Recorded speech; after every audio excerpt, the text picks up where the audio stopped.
বাংলাদেশে হচ্ছে কিছু কিছু নারী আছে যারা নিজেদেরকে খুব ওভার স্মার্ট ভাবে আর কি।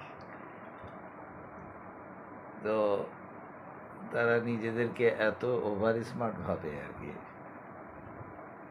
তাদের কার্যকলাপে তারা প্রমাণ করে ফেলে তাদের স্বামীকে তারা একসময় মাগির দালাল মনে করে আর কি, মাগির দালাল বানায় ফেলে আর কি, বা সাইনবোর্ড বানায় ফেলে তাদের কার্যকলাপে আর কি। তারা নিজেদেরকে বেশি সুন্দর, বেশি স্মার্ট দেখাতে গিয়ে অন্য পুরুষদেরকে আকৃষ্ট করতে গিয়ে বেশিরভাগ ক্ষেত্রে তারা অন্য পুরুষের বাহুবন্ধনে আবদ্ধ হয় এবং তাদের সাথে জেনা করে আর কি, সহবাস করে আর কি। তো ওরা তাদের এই কার্যকলাপের কারণে হচ্ছে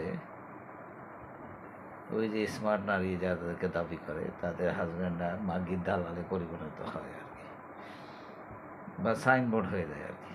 তখন ওরা ওইটাতে অভ্যস্ত হয়ে যায়, নিজেদেরকে বেশি স্মার্ট দেখায়, আর এক একটা আরেকটা নতুন নতুন পুরুষের বাহুবন্ধনে আবদ্ধ হয় এবং সেক্স করে আর কি। তখন তাদের স্বামীগুলো তো আর স্বামী থাকে না, তখন দালাল হয়ে যায়, সাইনবোর্ড হয়ে যায়। তো এটা একটা কারণ। আর দেখবেন বাংলাদেশের অধিকাংশ রাজনীতিবিদদের হচ্ছে তাদের শ্বশুররা বড়লোক হয় আর কি। কারণ রাজনীতিবিদরা হচ্ছে দুনিয়ার হচ্ছে দুর্নীতি করে টাকা করে সেগুলো হচ্ছে তাদের বইয়ের অ্যাকাউন্টে রাখে। তো এই কারণে আবার তারাও একসময় মাগির দালাল হয়ে যায়, কারণ তাদের বউদের হাতে যখন টাকা চলে যায় প্রচুর, তখন তারা হচ্ছে দ্বিচারিণী হয়ে যায়, অনেক পুরুষদের বাহুবন্ধনে আবদ্ধ হয়, স্মার্ট স্মার্ট পুরুষদের বাহুবন্ধনে জেনা করে, সহবাস করে, সেক্স করে আর কি। তখন তাদের সামনে অনেক রাজনীতিবিদগুলা হচ্ছে তাদের স্ত্রীদের হচ্ছে সাইনবোর্ড, আর কোনো কোনো ক্ষেত্রে মাগির দালাল আর কি।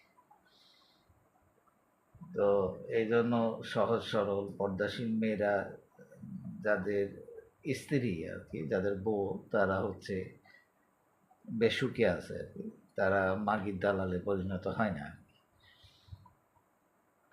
তো হচ্ছে যেমন কিছু কিছু ডায়লগ শোনা গেছে, এখন এগুলো টিকটকে এগুলোকে নিয়ে ব্যঙ্গ করে আর কি। তো হচ্ছে এক ব্যক্তির স্ত্রী হচ্ছে অন্য পুরুষের সাথে, অন্য পুরুষের বিছানায় গেছে, বিছানায় গিয়ে কাপড় খুলছে, মানে সেক্স করার জন্য। তখন তার হাজব্যান্ডকে ফোন দিয়ে সে বলতেছে যে আমি এখানে আছি, তুমি হচ্ছে এখন আমাকে